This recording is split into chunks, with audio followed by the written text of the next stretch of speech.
శ్రీమతి కల్వకుంట్ల కవిత గారు వచ్చి మహాత్మా జ్యోతిబా పూలే విగ్రహాన్ని అసెంబ్లీలో ప్రతిష్ఠించాలని చెప్పి ఒకరోజు దీక్ష చేసి మహిళా నాయకురాలు మహానేత అయింది, మహానాయకురాలు అయింది.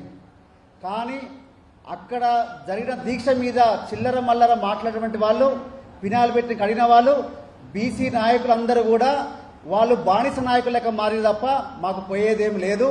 అందుకని కూడా మా విమర్శలు తలుచుకోలేదు. ఎందుకంటే బీసీ సంఘాలు 70 కులాలు ఒక దగ్గర చేరి చిన్న పాముల కులాల కాంచి పాముల దొమ్మర చిన్న చిన్న కులాలందరూ కూడా మీకు కలిసి మాట్లాడుకుంటే వాళ్ళకు వచ్చినటువంటి బాధ ఏముందని కూడా వాళ్ళు అర్థం చేసుకోవాల్సిన అవసరం ఉంది.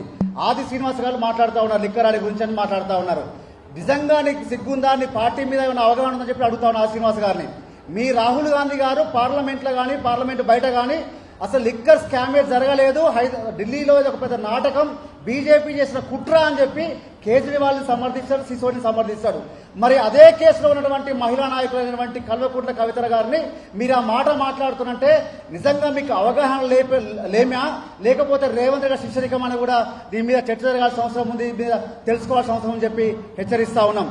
ఇంకొక విషయం ఏంటంటే ఆది శ్రీనివాస్ గారు మీ కాన్స్టిట్యున్సీలో జరిగినటువంటి గుళ్ళో కోడెలు మాయమైతా ఉన్నాయి. దాని మీద ఆలోచన చేయండి, దాని మీద చర్చ పెట్టండి. దమ్ము ఉంటే అది తెలుసుకోండి, అది ఏం జరిగిందో దాని మీద ఎంక్వైరీ తెలుసుకోండి తప్ప మీరు బీసీల గురించి మీ నాయకత్వం మెప్పు కోసం వస్తే మాత్రం ఇంకొకసారి ఎట్టి పరిస్థితుల్లో ఊకునేది బీసీ సంఘాలంతా కూడా మీ వెంట పడతామని చెప్పి కూడా హెచ్చరిస్తా ఉన్నాం.